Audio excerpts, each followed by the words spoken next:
Welcome to the weekly Woodcast with Dennis and Michael Woodworth, and we have a special guest in studio today that has been a mentor of mine for a long time. I've watched his career, well, from midstream to pretty much the end of his career in basketball, and has been a mentor to many. Jack Murphy, welcome to the studio today, Jack. Thanks, Dennis, very, very much. Whatever you got to get out more if I'm your mentor. No, not at all. Like, listen, it's you made an indelible mark on so many people when you were an educator. You treated kids with respect, and they recognized it right away. Whether I was walking the hallways of Parkview, or whether I was walking the hallways of Bridgewater High School, it made no difference. People respected you because you respected them. Well, I think I grew up, and I say I grew up in a lucky time. When I started teaching, I was only 20 years old, so I was just a pup. Yeah. But it was in the mid 70s, and I think that not only the kids in school, but the parents were looking for something positive that they could cling to and whatever. And and I've always been involved in sports in school and college and whatever. And I thought, well, my background was physical education. Yeah. And when I first started teaching, the phys ed teachers did everything. You coached all the sports. When I first started out, my job was to coach girls. There was two of us at Mahone Bay at the time, small junior senior high school. And when I started out, I coached junior and senior girls soccer, junior and senior girls volleyball, junior and senior girls basketball. I had a badminton team, a gymnastics club, and ran the track and field. It's changed a lot. Yeah, I guess so. Yeah, it's changed now, a lot. To even get a young teacher involved in coaching. Anything. Yeah. But I know that as we moved on in our career, we began to, one of the things, we realized, if we kept this up, we're going to burn out.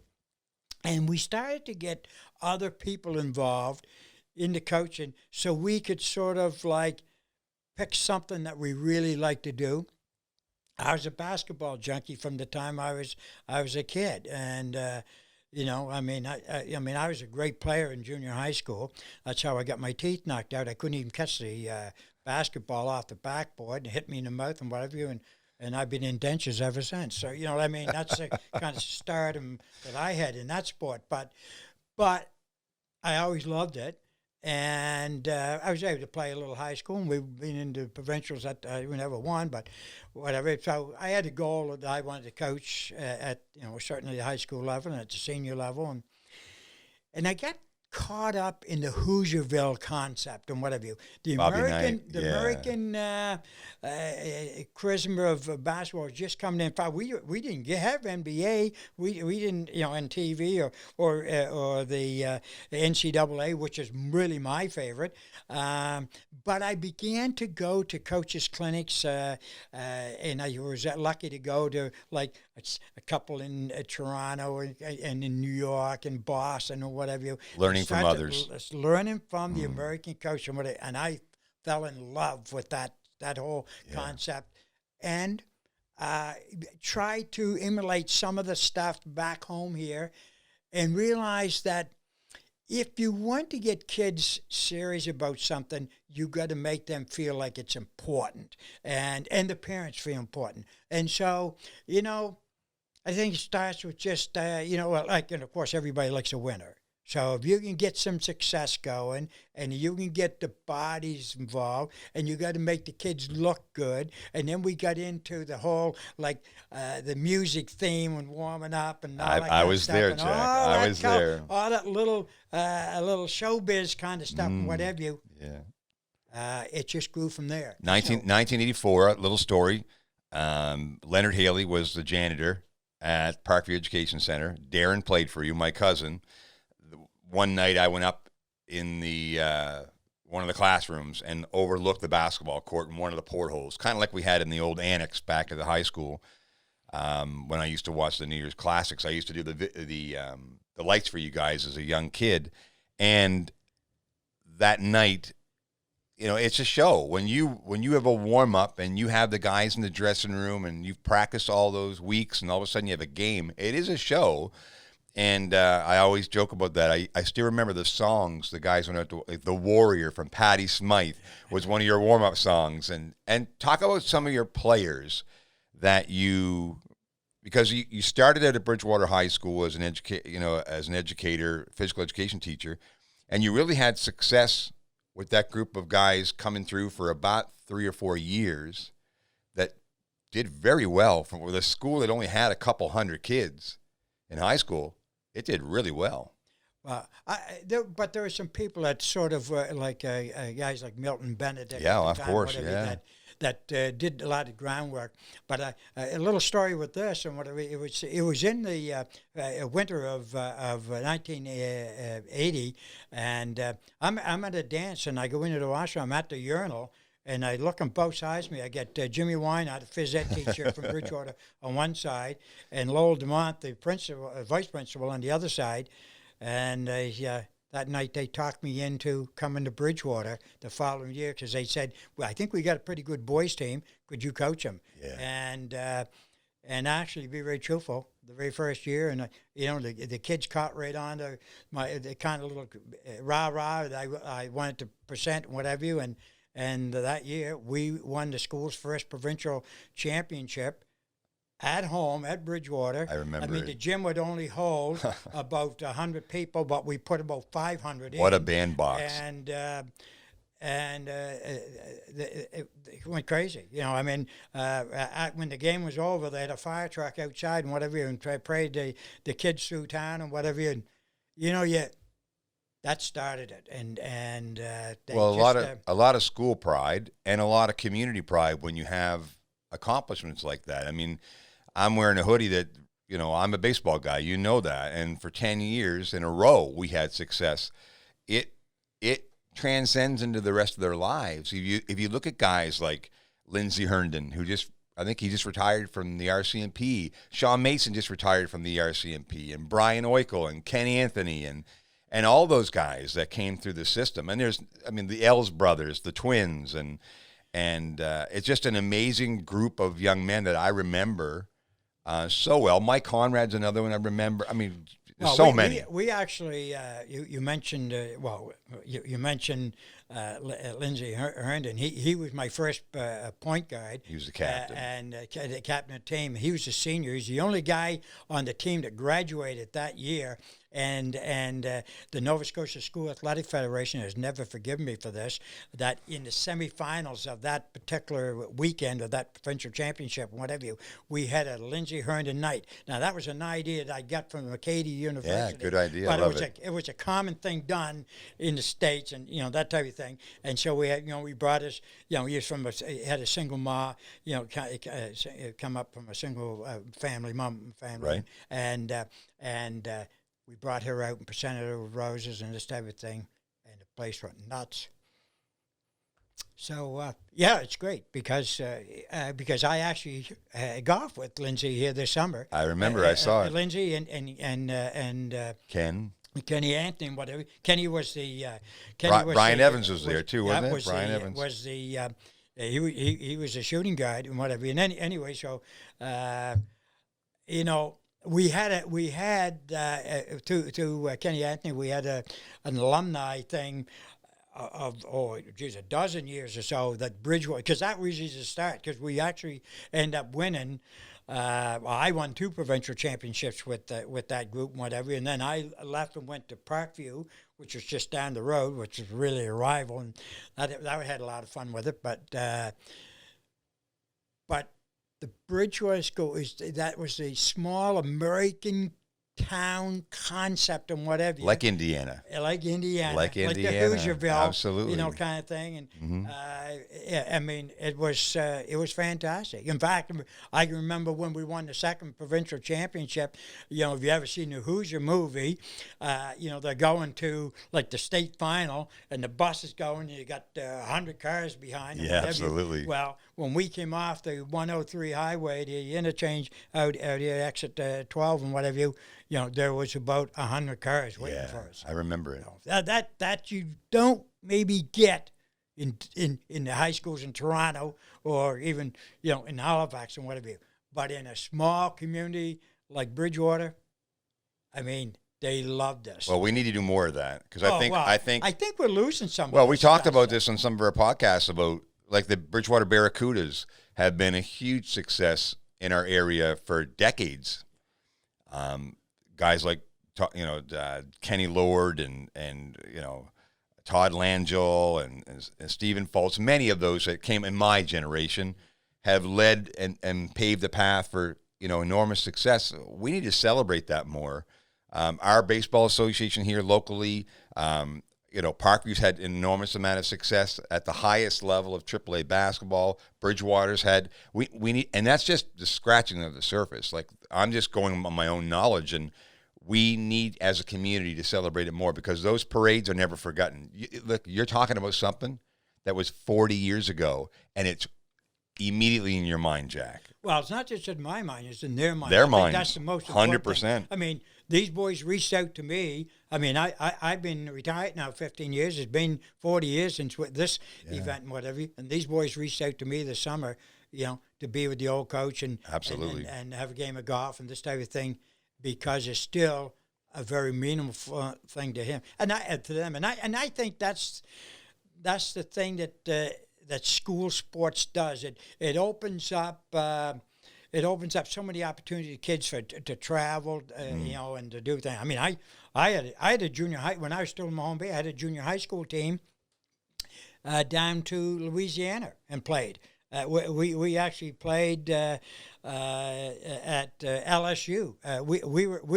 We played a prelim game to LSU Ole Miss game. It was only about 28,000 people there and whatever. But here we had this little group of young fellas, 13, 14 years old from Mahone Bay that was there. And, some of those kids went on and played university. Well, it builds a community.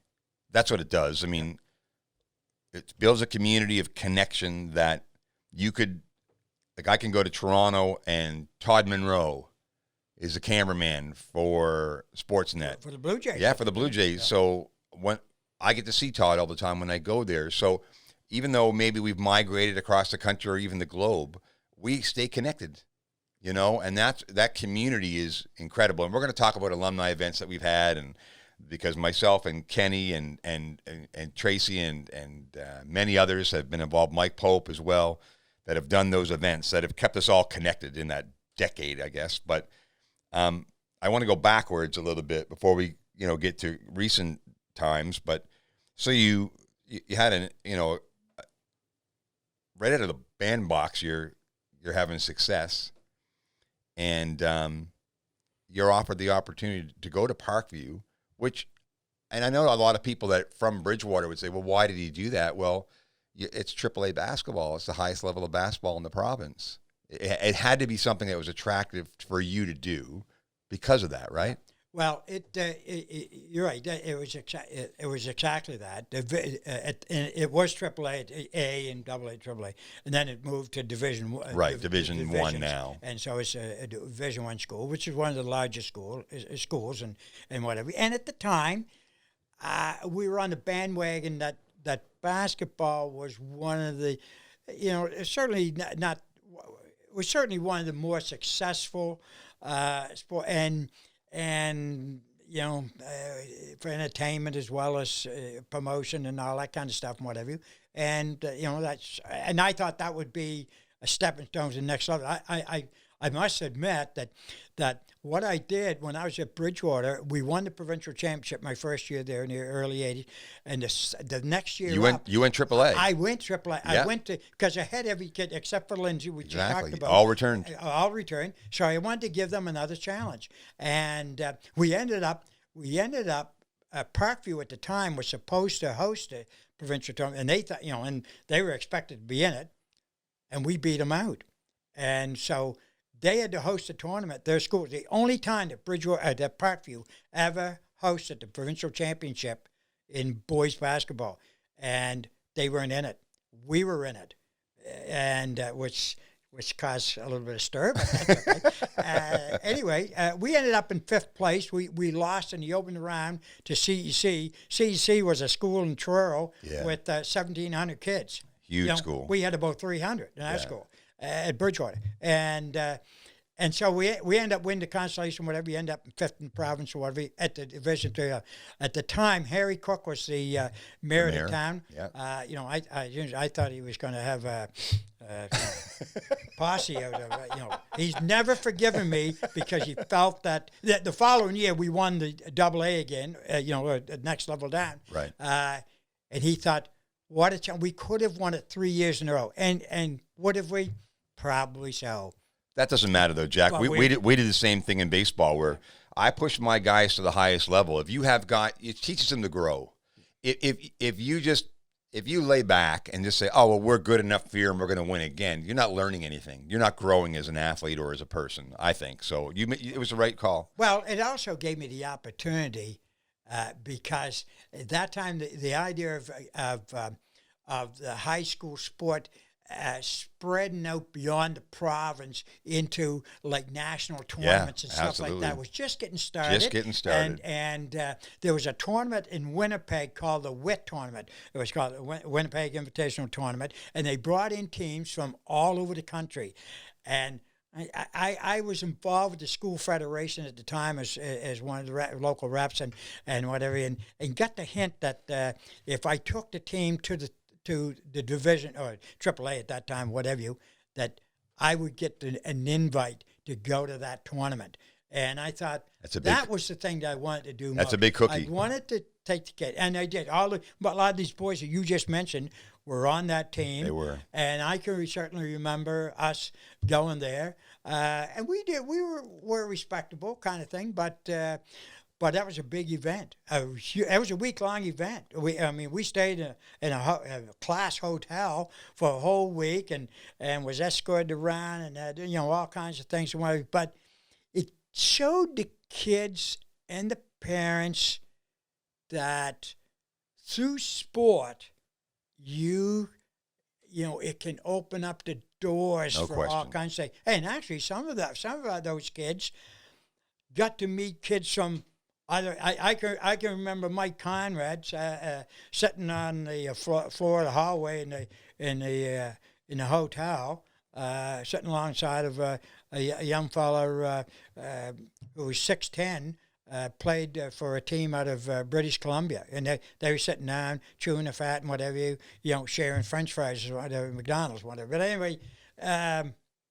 That's what it was all about. Well, you make friends, because I know as a player, I played many sports, but it's nice to be able to, when you compete on that national stage, when we go to the nationals in baseball, you get to meet other athletes that perform at that same level, and some of them you keep friends forever. Right. Like they just stay friends forever, which is, those tournaments provide those platforms to be able to do that. And you think about our guys at that time flying into Winnipeg, that little tiny school in little tiny Bridgewater, Nova Scotia, Canada, to fly into Winnipeg was like a Hoosiers movie to them.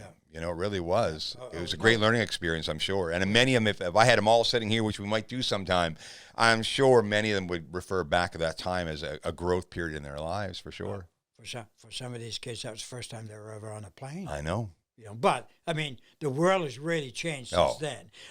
But at the same time, I'm looking at it. When I look at it today, and I have to admit here, of course, we go on to Parkview, and I do, we do some major things with that too, and whatever. One of the pride things I have with my days at Parkview, I coached there for 21 years. The last couple of years, I switched over and did the girls program, but we took the boys program to the provincial championships 12 straight years in a row, and I just thought, well, that's for a small country school and whatever, that's quite an accomplishment. But anyway, I have, since I've retired, I have tried to follow,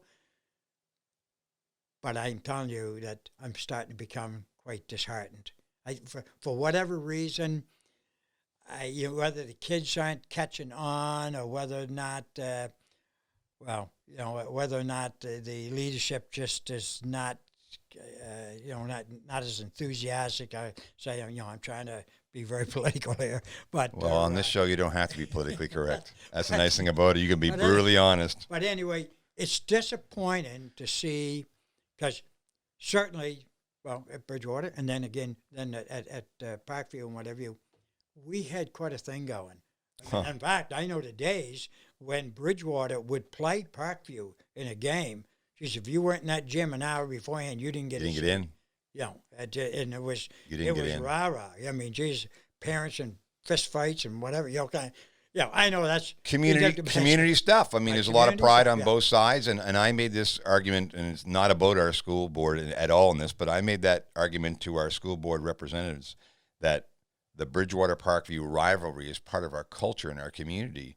Whether it's in a hockey rink or in a basketball court or on a volleyball court or track and field, there was always a rivalry, and it was healthy. It was good for our community.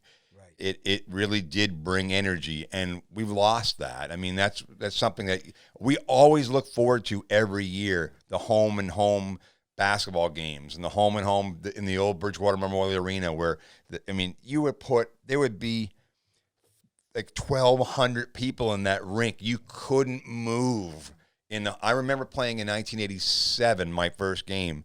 When we were in the dressing room, it felt like we were in like Notre Dame. Like you just feel the energy in the arena. And when we walked out on the ice, it just felt like it was a cathedral. Like it was just like Roman times. It was just, and when the guys in the basketball games come out for warm up, they must have felt like they were in the NBA. Because it would be no better environment. You couldn't get, other than having 20,000 people in Detroit or Boston or L.A.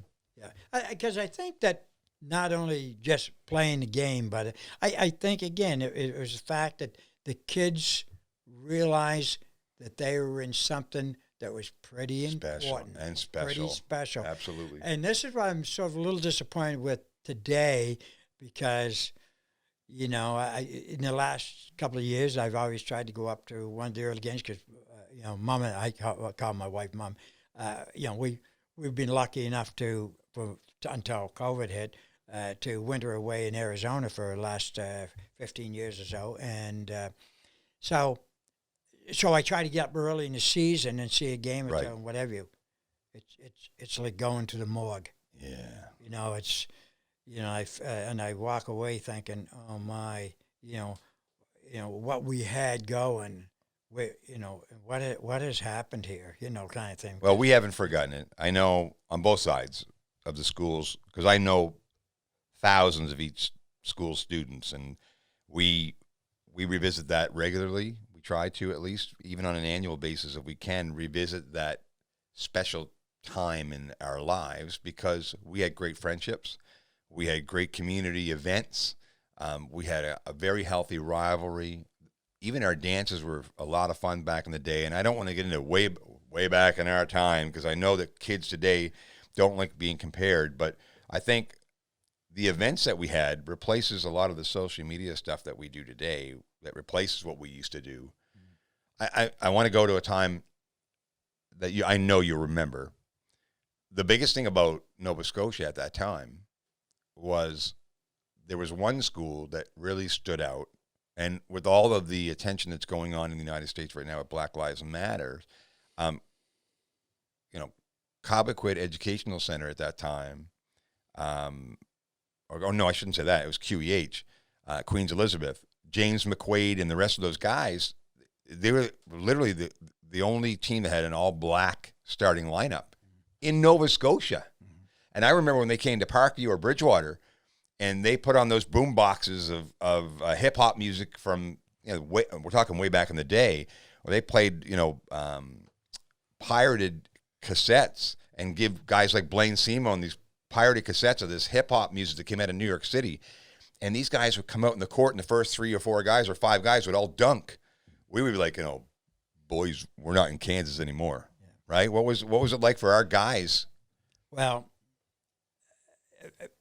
that was back in the sort of the mid '80s. It was, I'm at 84, 85, yeah. And there was a gentleman that coached at QEH, was an old phys ed teacher, an old Army guy one time, I think, and whatever, and his name was Bobby Douglas. Bobby Douglas.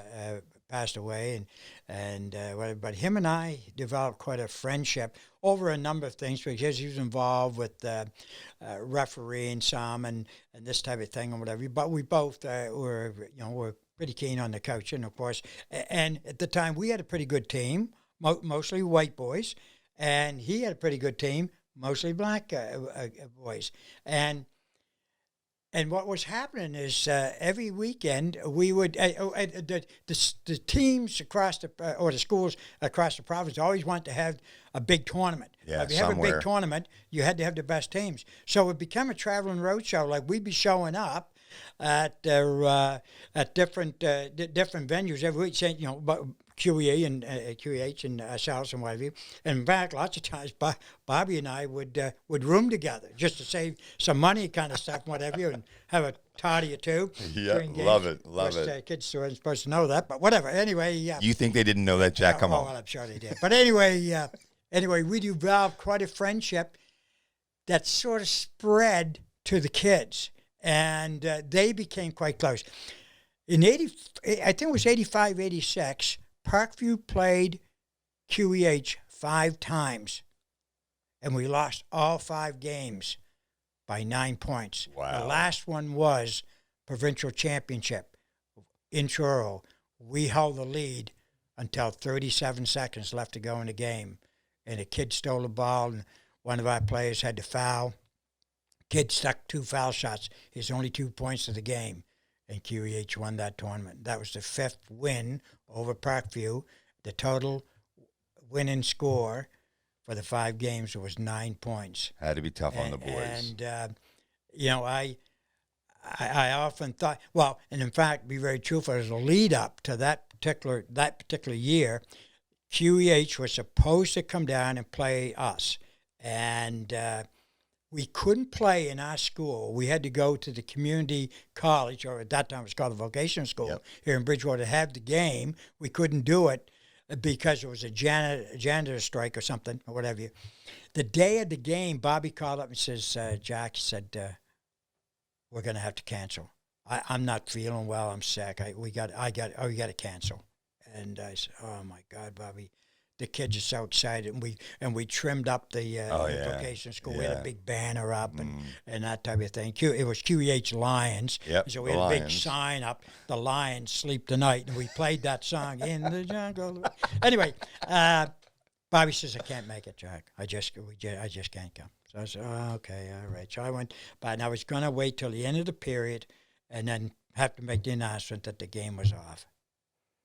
About 10 minutes later, the principal calls. The whole team went into his office at QEH and said, we want to go. Wow. And Coach Douglas had a girlfriend at the time, Libby, who taught English.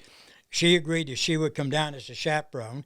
The principal's son was a point guard. He said, well, I guess I'll go along with too. Sure. If you want to let our manager, so we don't know anything with basketball, but the manager will coach the team. We'll just be on the bench with him. He said, if the boys want to come, they just love it when they come down to, but they know that the crowd, the atmosphere is so good and whatever. He said, yeah, sure. Well, I said, that's Michael, see if you can pull up Queen Elizabeth High School basketball, like 83 to 86.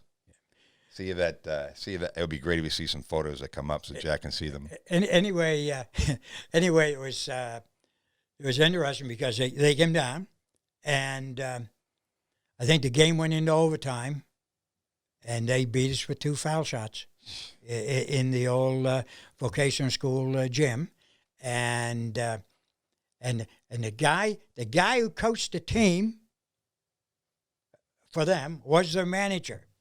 This guy's name was Doug Partridge, who went on to become a very successful university coach at Memorial University. That's fantastic. I couldn't even beat the manager that year. You know what I mean? But it was quite the time, and actually one of those years. I don't know exactly if it was that year or not. I think it might have been in '84. in 1984, the QEH team had 5 boys. Their 5 starting players all went on and played university ball. yeah. That was unbelievable. 84. And that particular year, there was one of the finest guys. And he was just an all right gentleman kind of thing. And his name was Jason Wilson. Yeah. And my star player was Kevin Vino, and Jason Wilson and Kevin Vino went on to become teammates in Acadia University. Yeah, Acadia University. And played in the national final at the Metro Center against Victoria Vikings. I mean, in that championship game, it was played in QEH that particular year, and QEH beat us.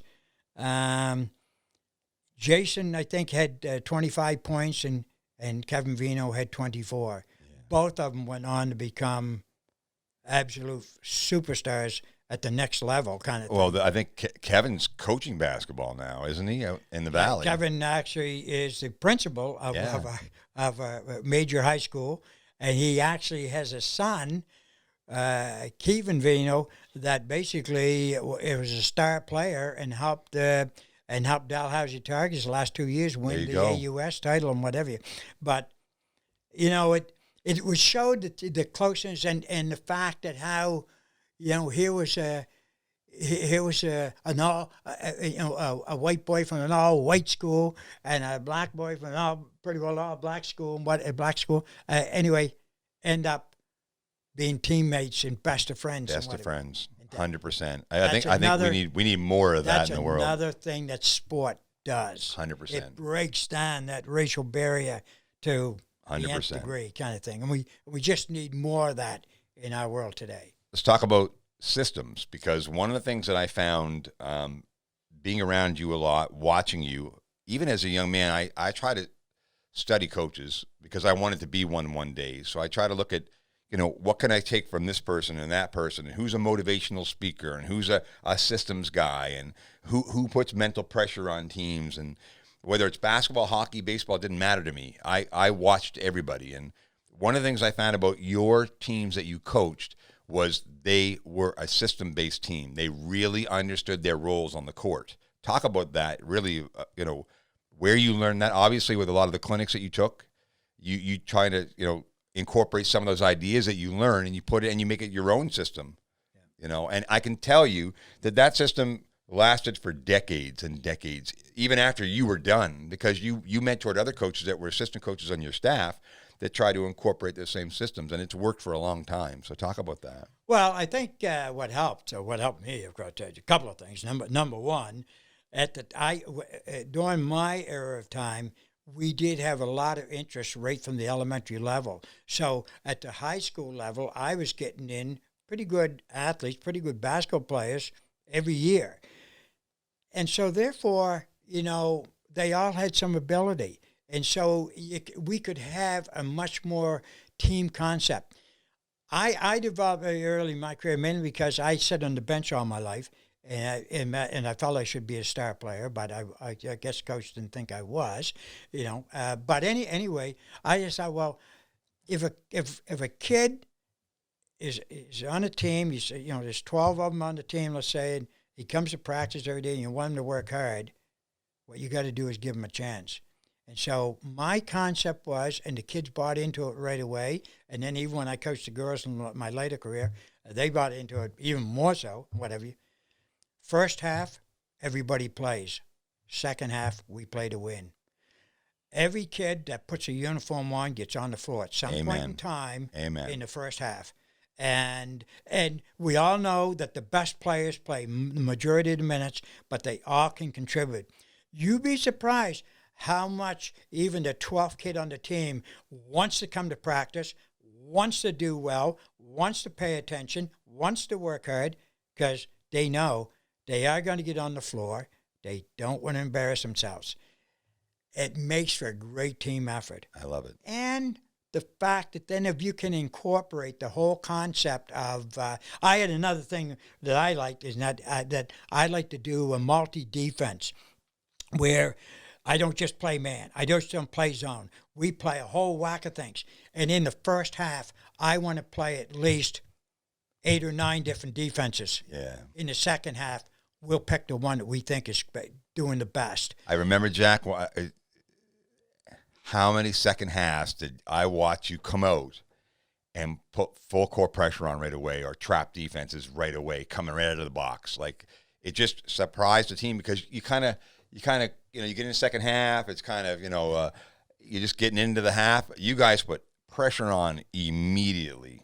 Yeah. Well, my idea was too that if you keep changing up, and I'll tell you about my platoon system. But anyway, if you keep changing up, okay, if we score, we do this. If we don't score, we do that. If the ball goes out of bounds here, we do this, and whatever what it does, it keeps the kids away. Oh, sharp. They don't fall asleep on you. No they way. got to be changing all the time, and it just keeps you a little bit more alert. The other thing I like to do, in order to get everybody in, I did what I call the platoon system. I wrote an article for Basketball Nova Scotia on this at one time, or whatever. And my idea was that I would pick certain times in the game that I would do a whole thing. It'd be 5 on, 5 off. So I'd have my starter, let's say starters, your best players or whatever, they'd be out there, and it might be 3 minutes into the game. I'd haul them off, put another 5 on. And each year I always gave them different roles. Role. Yeah. Like I remember when they were having the Desert Storm or whatever, I think I call that crew the Iraqi attack or something, like whatever, or the Bumblebees or whatever, kind of thing. They weren't out there for long, and they knew it. They were going out for a purpose, and I'd have them playing a different defense, and Yeah. So it gave me a chance to bring the other kids off, to give them a little breather, as well as having a timeout without calling a timeout. That's the truth. And the kids might be out there for only one click of the clock. They were off, but they didn't mind, because they knew that be alert, because you don't know when I'm going to send you out again. To do something else, and maybe be longer or whatever. And plus, at the end of the game, usually what happened was our kids were fresher, and they were in less foul trouble. That's true. Why? Because everybody got in. Exactly. And it just meant that when we won a game, everybody felt a part of it, because everybody contributed. Did the best players play most of the time? Sure.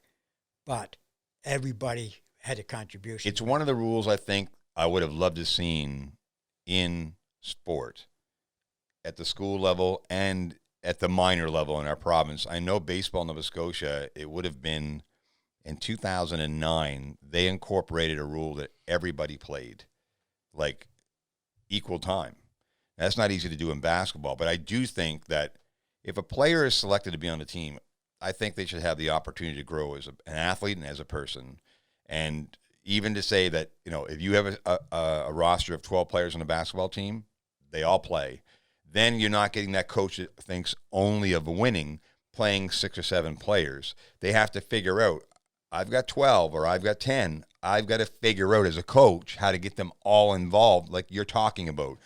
Somebody may not, and Michael played basketball for Bridgewater High School and Bridgewater Junior Senior High School, and Michael wasn't the tallest kid in the world, but the bottom line is if you could find that role for that player, whether a defensive role, whether they're good at pick and roll, whether they're good at a trap, a half-court trap, or a full-court press, you find those players that can do that, then they feel like they contribute, and they all feel like if you do win, they're a part of it. We had one boy who went on to become quite a star player for Dalhousie Target. He had won the first AUS, or won the latest AUS titles and whatever, a number of years ago. Who unfortunately passed away, way before his time. His name was Jeff Mayo. Yeah. And when Jeff was in grade 10, that's when we won our first provincial title. And he was a grade 10er. He was going to be good. And he helped us win a couple of other provincial championships, especially in his graduating year.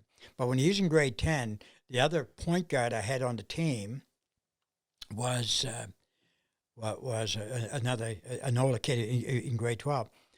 And when we're playing a game against, I think it was Yarmouth High School and whatever, we were trying to wear down a kid, their point guard and whatever. He was quite a player and quite a shooter.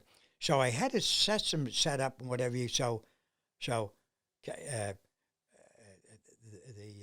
The male kid would go out and play defense, and the other point guard would be out and play offense. I mean, this is what you do in football. You don't do this in basketball. But I had the kids doing it. I mean, it was a nightmare for the referees because every time I turned around, I was subbing. And they weren't being subbed in by me. They were subbing in themselves. They knew when they were supposed to go in, when they were supposed to go out there. The older kid's father, and he realized later he was ready to punch me up at the end of the game because he thought, what was I doing to his son or whatever, kind of thing. I was trying, like, why was I taking him off? He's doing so good and whatever. I said, well, you better ask him why.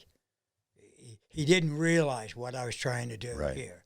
But I was switching these kids off and on the floor, offense, defense kind of thing, which in basketball is very difficult to do. But there is a way you can do it, and we did it. Well, it's being innovative too, Jack. Yeah. I mean, it's not a cookie cutter style. When you're a coach of a team, on any team, and you're innovative, traditionalists will kind of buck it. I'm a very different coach in baseball than the traditionalists are, and I recognize that. But I want to be innovative. I want every player to feel like they contribute. I want them to feel like they're part of the success and the failure. When we fail, I want them to learn from it. So being innovative like that gets everybody involved, and you're setting up this grade 10 student to be a future star in grade 11 and 12. Rather than just sitting on the bench, you're giving an important role early in his life, because most grade 10s that play on a talented team don't play a lot. Yeah. Well, he went on, Jeff went on to be the starting point guard for Dow, and in his graduating year was All-Canadian. He was the MVP basketball and the most valuable player, top athlete at Dalhousie University in his graduating year. The Mayo family in general had really good athletes. I coached his younger brother, Matt, in baseball. They were just a talented. They love sports. I remember going out to Newcomville with Jeff and shooting hoops with those guys when they were kids. It's just they loved the game. They loved sports. So he probably worked his ass off every day, and he loved doing it. As a tribute to Jeff, he was put into our local Sport Hall of Fame here in Lunenburg County. Something that we've just got started a few years back. Right. And I think it was untimely with his death and whatever, but we thought maybe that might be before the consequence of a kid like that. And we have dozens of young athletes in our county who played at the world-class level, 100%. And they need to be recognized and remembered. No question. And I think Jeff certainly is one of them. And it was really funny that I know at the induction ceremony, I sort of mentioned this, that I had him on because I did the provincial team, the junior men's team, which Jeff played a couple of years leading up to the 93 Canada Games, but he wasn't eligible for that because he was too old. So I wasn't going to take him the year before. We were going out to Kamloops to play for the National Summer Championships and whatever as a lead up to the Canada Games. So I thought, well, I better take kids that are going to be there. And I wasn't going to take Jeff and whatever. And his mother got word of that and whatever. Geez, I thought she was going to come and burn my house down. But I was really just testing the waters, because I knew this would be the last opportunity that I would have to work with this kid, and he was so dedicated and such a, and actually, to be very truthful, I can remember the year before we played Manitoba and they beat us by 49, and with Jeff on the team, the following year we end up losing in overtime by 1, kind of thing. So he brought us quite a long way on that, but anyway. Once again, the kinds of experiences that these kids can get through being involved with sport and playing at a fairly competitive level. And of course, the only way you can play, I mean, I remember this young Mayo. Geez, when he was in grade 5, I mean, he was coming to our summer basketball camps, and, kind of thing. And this kid would be running from one drill to the next, and he, I mean, he just ate, drank, and slept, and that's how you become fairly good. You got to put the time in and whatever you. And well, you look at a lot of those kids, including your own son, and Marcus Dulliver. I mean, all those kids.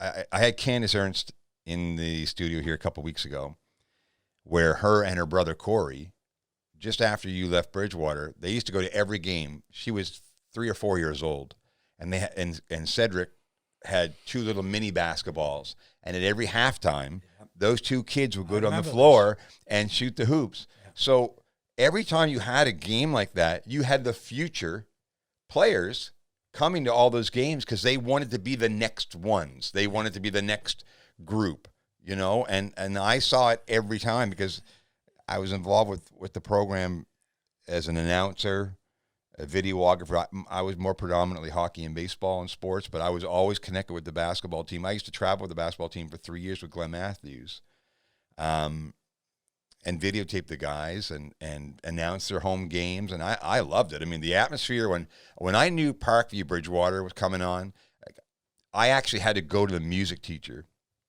Ken Foote, and say to Ken, I need your PA system. I cannot announce these basketball games anymore with remember that little PA system we had in the gymnasium, the little speakers up on the wall? I mean, you couldn't hear anything because it was so loud in the gym. I mean, you'd have 400 or 500 people in a gym. There was from rafter to rafter. So I said, I need the PA system. And that's when we made that change. And it was just an incredible event every time. But those kids became the future players when you see them in grade 6, and 5 years later they were the best player on their team. It's funny that you mentioned your role and whatever and you were one of many. Of course, they all can't play and whatever, but we had a whole slew. And I remember volunteers. at Bridgewater, I used to call them the Vim volunteers or something like that, Viking Vim volunteers or whatever, kind of thing. It was a whole slew of girls, and they'd be making the posters. Absolutely. They would be keeping the score. They'd be cutting the oranges up. They would do. Yeah. Boy, they loved it. And one of them, I know, one of them, very, very fine, a Mason girl that, her you just mentioned earlier. Dr. Marianne. Her son, her brother. Sean, who went on to become, an RCMP officer. In fact, here he is retired already. It shows you how old I am. But Marianne at the time was just a young kid. Just wanted to be involved with stuff and whatever. And so she was at the table doing clock or whatever, to everything, whatever. And I know that she still looks back. I mean, she's a very successful, with Air Canada, Air Flight attendant, whatever, travels all over the world and whatever.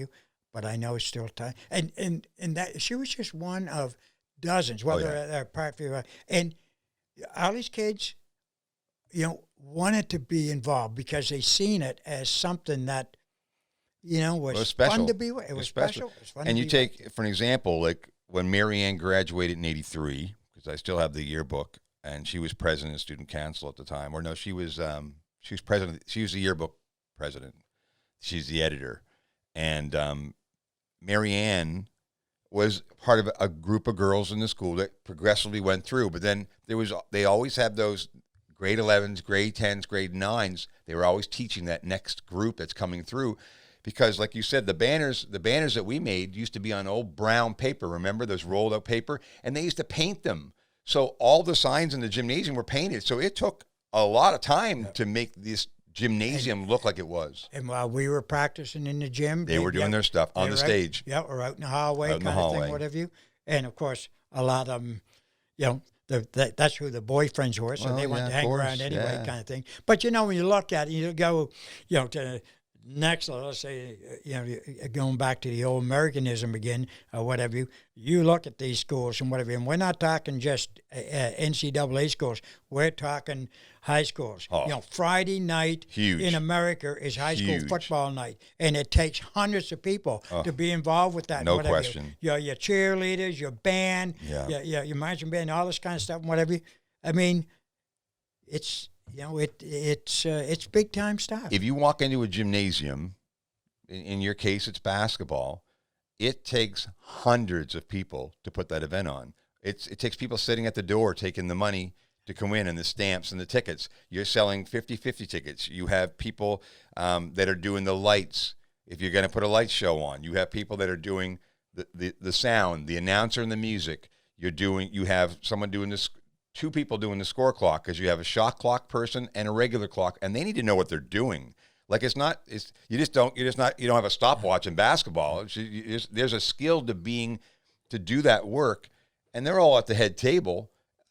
I sat at the head table for 3 or 4 years in Bridgewater, and the people around me had to know what they were doing. It was like an event, and that was just those people. Then you have the volunteers that are coaching. You have not just yourself, you have your assistant coaches, your managers, your trainers. You have all the parents that are coming to watch the kids. It's a massive, massive undertaking every big game. It's a concept, and whatever. Actually, it's funny you mentioned about times.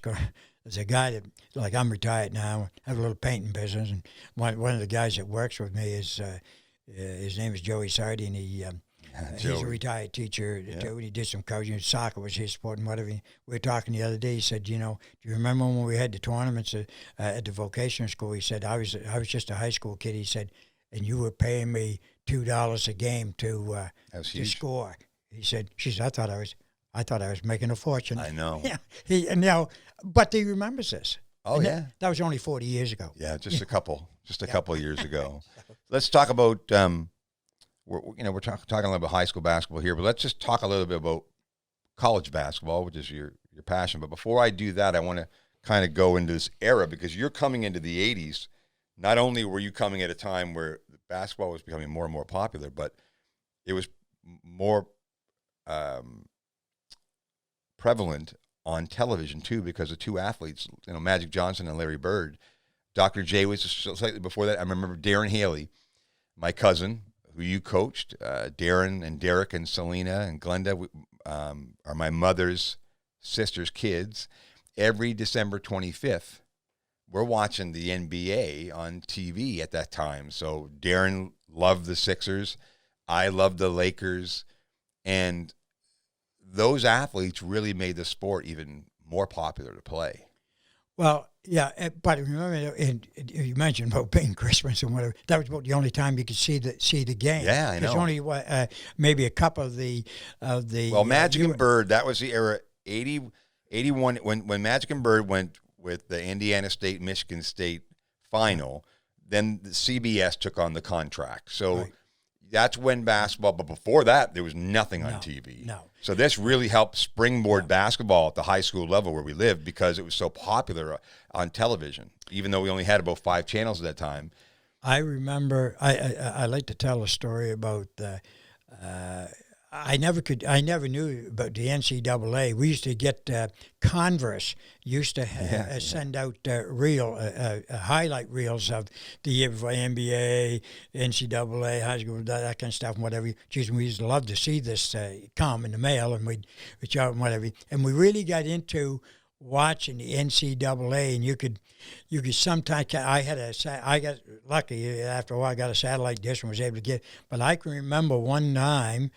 A good friend of mine and fellow phys ed teacher, Mike Vandertorn, him and I took our wives into Dartmouth on a Monday night, booked a room because they had satellite, and they showed the championship game. It comes on at like 10 after 10 or something at night. We watched it till 1 o'clock in the morning. We had school the next day. So we rented the room, sit on the bed, the 4 of us, and watch this championship game. I think the Hoyers are playing Georgetown, and I can't remember who else. But anyway, and then drove home.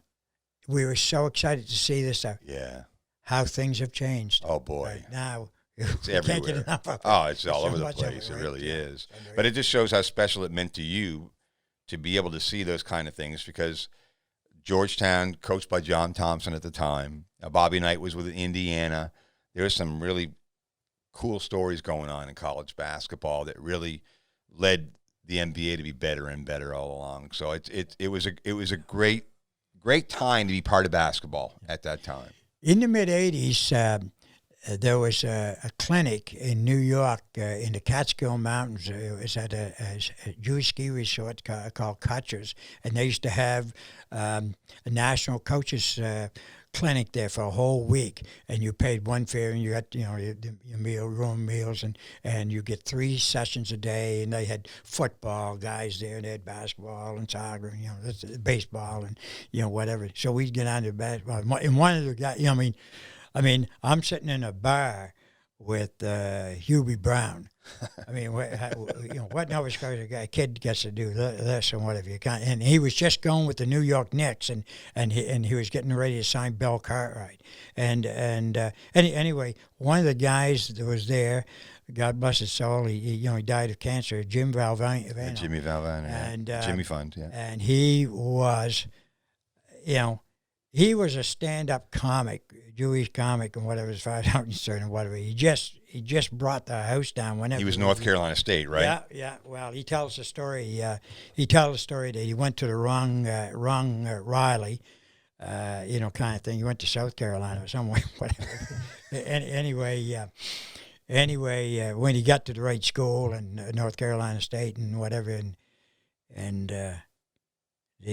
they went to South Carolina, whatever, and they lost. He comes back, and the Wolfpack president, whatever, of the cheering section, whatever, sent him a note and said, "Listen,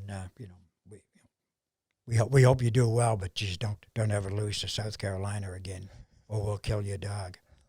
So he says he sends him back a note and explains a little bit about the game and how things went down and whatever, and you take his advice wisely and whatever. And he said, by the way, I don't have a dog.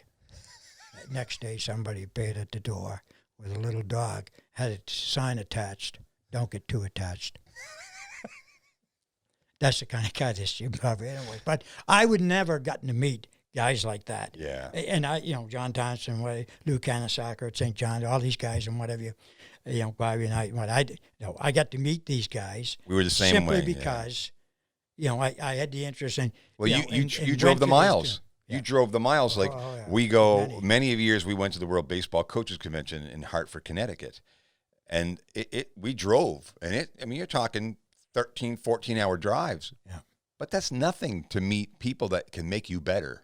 Yeah. If you can have a whole weekend of knowledge and bring that back, if you can get 5 nuggets in a weekend, Jack, 5 nuggets, you're better the next year. So are you willing to invest your time and energy into it? It was funny because we talked to some of the American high school coaches down there and whatever, and we'd tell them what we've just done, drove down at our own expense and all this kind of stuff. They think you're crazy. They say what? Yeah. Like we're getting $200 a day to be here. Not all our expenses. Yeah, like it's that. true. So, it just again, it solidifies your love and passion for the game. It just does. You just do it because you love it. And Chris Zink is the current president of Bridgewater Baseball Association, and we used to travel, whether it was Toronto to see the Blue Jays or the World Baseball Coaches, whatever the case may be, drive or fly the miles to become a better coach, because if you're a better coach, it means you can be a better mentor, which means you're building better kids, which means you're building a better community. It all just circles. It's a full circle. The circle of life the Lion King movie we had years ago it really is. And you have been one of those, and I know you downplay it so much, but you have made such a mark on so many young people's lives. I don't think you really let that set in to understand how much I'm speaking on behalf of the thousands that would wrap their arms around you right now and give you a hug because of what you've meant to so many. My mother, I said to her today, I said, guess who I'm interviewing today? And she said, who? I said, Jack Murphy. She says, tell Jacko I said hello. And the first thing she had was a smile on her face. You notice that? Like, that's the first thing I noticed was it wasn't, oh, Jack Murphy. It was a smile on her face because that's what you left behind with everyone. Yeah. No, that was because she was my dance partner when we were 10 years old doing the country square or whatever. And don't let her ever forget that. I'll be sure to remind her when I get well, down I to thank see you her. really for these kind words and whatever you, but I'd be remiss if I didn't sort of say that, while I brought up 16,000 other students, I had two of my own that didn't do too bad. Yeah, they did. But there had to be somebody that looked after them, and that was Mom. 100%. She brought them along pretty good, and I certainly thank her for that. But it's been quite a ride, and it's sort of something I don't think I'd ever sort of go back and sort of say, well, I wish I could done something different, kind of thing. But talk about Jay for a second, though. I remember Jay. One of the things when we were in school, Jay was quite young, and in junior high at the time, I really believe, a young junior high student when I was in high school. And, just to see Jay in those photos every year when you guys won a regional or provincial championship was really cool to see his progression. Then ultimately became a player on your team. He was sort of the mascot in Bridgewater and whatever. In fact, he's on the provincial. Yeah. He's on the provincial team photo, whatever kind of thing. Whatever. And he'd be the boys would look at him. I'd take him with me for give him a break. I'd take him with me, kind of thing. Geez, he'd stay with the boys and whatever. Hell knows what they did with him, but but he loved it and whatever. And that's of course, because of that, he was in the gym a lot and whatever. Yes, he did go on and play with me. Sometimes that's a very good experience. No, it's a tough one. Sometimes it is such I played for my father. I was one of these guys that said there'll be no way that any parent, any adult out there is ever going to say I showed favoritism. Yeah, 100%. And so what was happening lots of times, Jay would get lambasted because I knew he was doing things that probably the other kids were doing too, but they weren't in front of me. He was. And I would make sure, in fact, to be very truthful, when we were, thank Lord, he was with me on the very first provincial championship team that Parkview had. That was at CEC. We played Cold Harbor. Yeah, I remember that. He was an active player with that and whatever. The next year, we lost to Cold Harbor at Acadia University in the provincial final in overtime. The reason why is because I subbed him out and put another kid in, a Gladwin kid, because I felt he was a better shooter, and he threw the ball away twice, and they beat us. Jay has never, he loves me dearly, and I love him, but he's never forgot that. He's never forgot that. Sorry. And I'll tell you that Jay never, and he could have, Jay never won.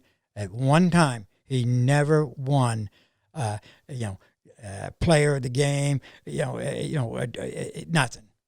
And I made sure of that because he's still alive today. He's still, doing well, this type of thing. And he might be a better person for it, but I never want to have said that I showed favoritism. It's not easy to do. Play. So when my daughter came along, she looked at me and said, and Nadia played, came along. He ended up going to Concordia, played for them a little bit and whatever. And then of course got into medicine, and now is an orthopedic surgeon up in Kenville. But she said to me, "Dad, don't you dare coach that girl's team." Good advice, Nadia. Good advice. It's not easy. It really isn't. And the thing is, Jay comes into a system that you're already there. So you're the guy, right? So he's coming in. He knows this because he's a young boy. He knows what he's in for. Like, he gets it. And it's not easy because, I'm sure there's times that he played and knew he was player of the game. But it's just tough, right? It's just tough to deal with. But you know what? I think he understands it more now than ever because it's just part of the deal. one time, the only award that Jay ever won in the basketball and whatever, and it was when we had one of the highlight tournaments that we have. And unfortunately, because of COVID this year, they're unable. They just announced that they're not having it, and that's the Coal Bowl. I had the Bridgewater team there, and I at Parkview there a number of times. And and I made sure that we went one year that Jay was there so he could enjoy that and whatever you. And there's an award that was given out at that tournament. That's a week-long tournament. Your house rate is going. I mean, only Cape Breton could pull this off. And anyway, it was wonderful time. And practically every time we were there, we were in the final. And anyway, one of the awards that were given out there, we'll call it the Congeniality Award. It was the most popular player voted by the students up there, and Jay won that. Very cool. Because Jay had a personality that he did. Get along with the kids, and he loved people too. He loved people. Kind of stuff. Yeah. And I had no control. I couldn't stop. I couldn't vote. I couldn't stop that vote. Yeah, good. There you go, Jay. So good on you, man. Good on you. That's the only basketball award he's ever won. You sit back and think about really the decades of players that go through the annals of time in your mind, and I know how you feel because I've done 30 years in baseball. This is a chance for you to talk to all your players at one time. You have a microphone. I'm going to make sure that people get to see this. And what do you got to say to some of the guys and girls that you've coached over the years? What did they mean to you?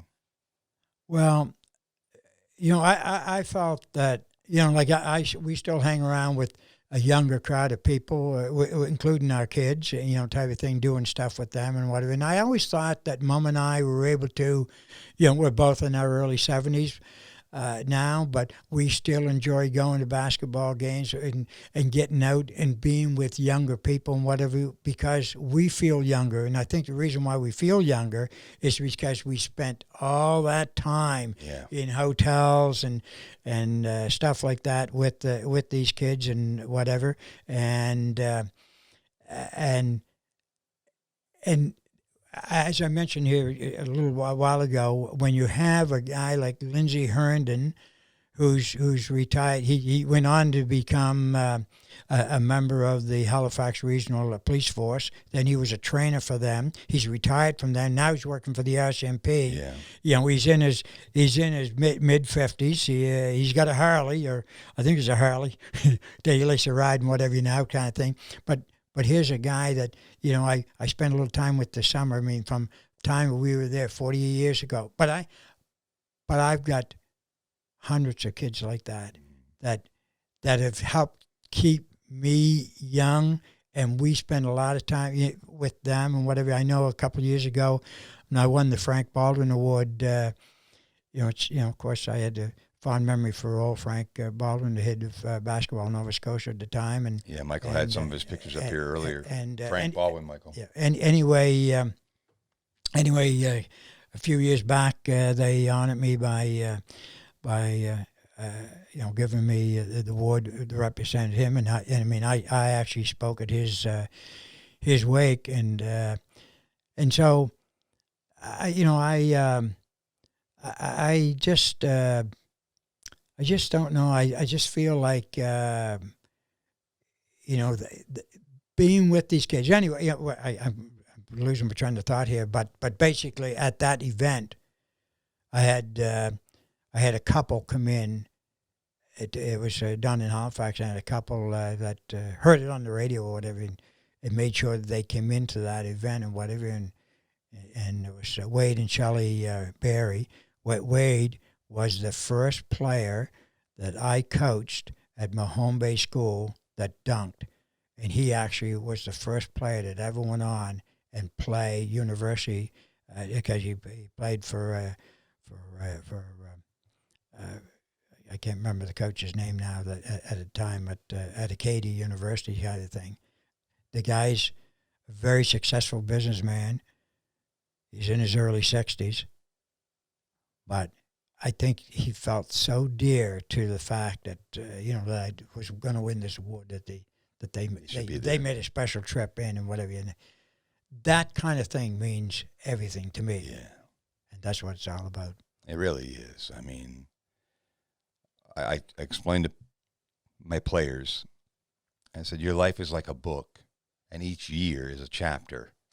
My question is your book worth reading? You know, and you had some pretty cool chapters in there, Jack. Yeah. Well, I said one time. Pretty cool chapters. When they had a night for me, and actually Bobby Knight came down, and we had one of the Panther Fever weekends, which I started. Not many years ago, and we always would honor somebody in the county for their contribution in basketball and whatever. And that was my retiring year, so they did it with me. And I know when I got up to speak, I said, all these things I've done and whatever, I should write a book. But then I said, but I don't like reading, so why would be bother? Because I would read my own, whatever. But it's amazing, though. It would be a good book to read. Well, all the stories, all the road trips. You learn a lot about a person's life by reading their pages. And sometimes we're only in a few of your chapters. So we know those chapters, but there's other chapters that you may not know about. So sometimes it is a positive thing to do. It's not an easy thing to do. Very good friend of mine, Bill Spaceman Lee, he sits down with writers and puts his thoughts onto paper, because one day that's what you leave behind, are the memories, the knowledge that you leave behind. I just want to lead into some of the people that you mentored, because you not only coached at a very high level, you left behind a great program, and I believe Eric Deliver was the one that kind of came in behind you. Right.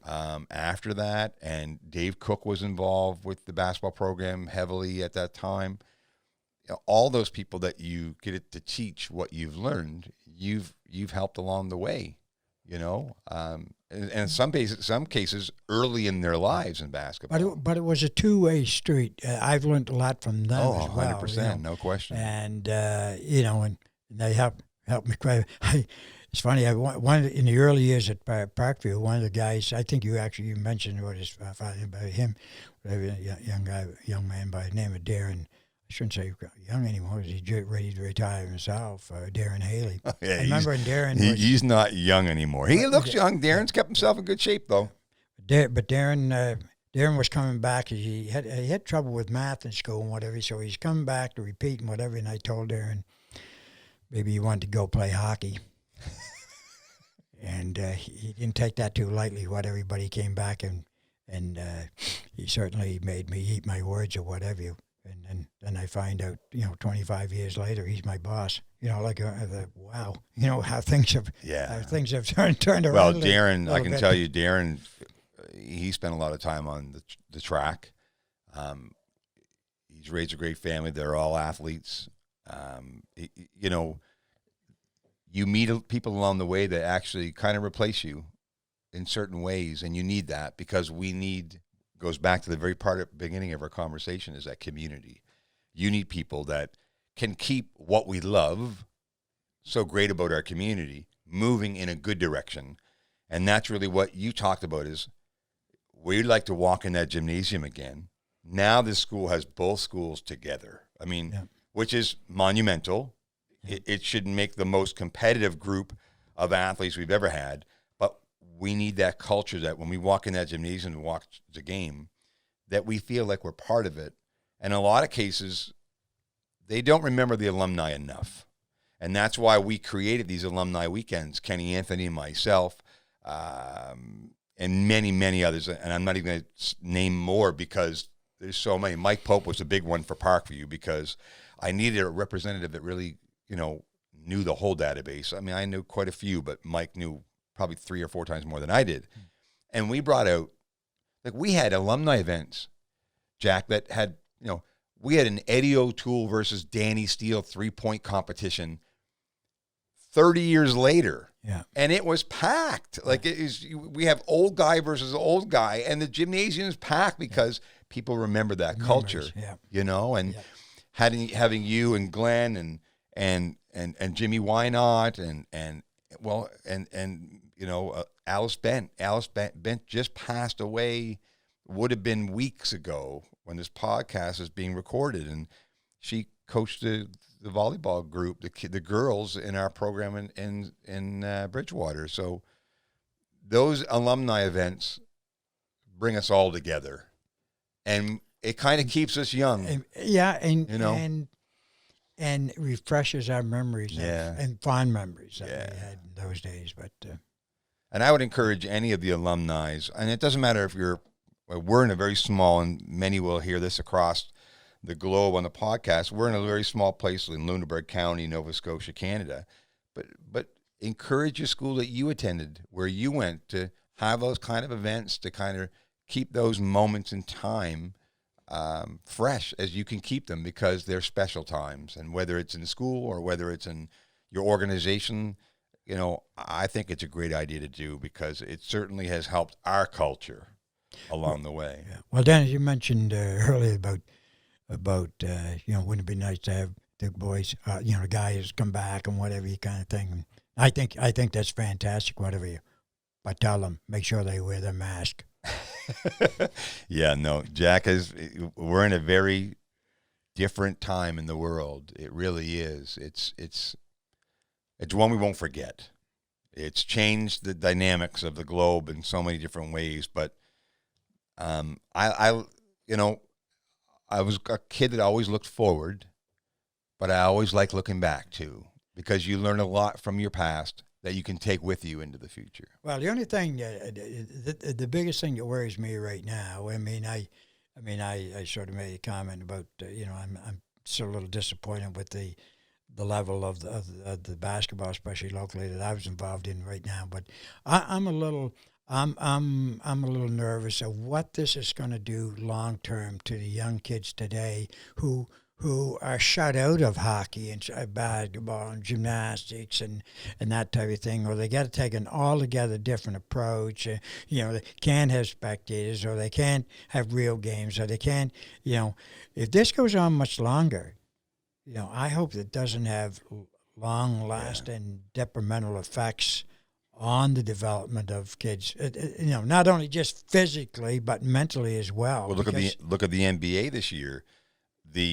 The whole playoffs was in the bubble in Florida, and after it was all over, the guys really shared with the reporters how difficult it was to be isolated for 90 to 100 days of their lives. Yeah. I mean, these are pro athletes that are being fed well.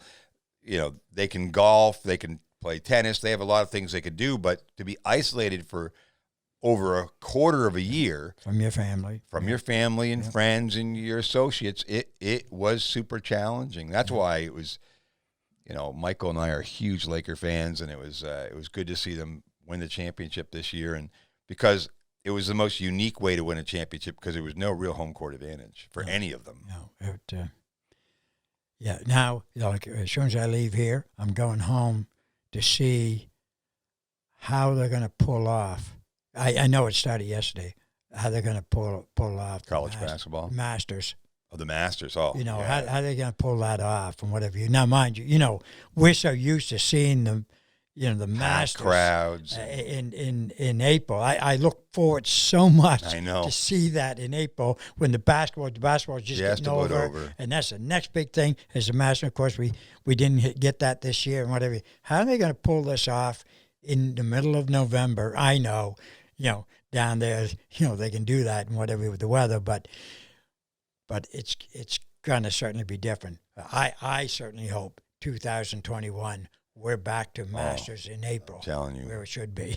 I use the phrase I'm hopeful but not optimistic, and I'm a very optimistic person. But in this situation, I don't know if we're finished yet. But I do know one thing: when the doors open again, we're going to value being able to do what we do so much more. Oh. We're never going to take anything for granted again.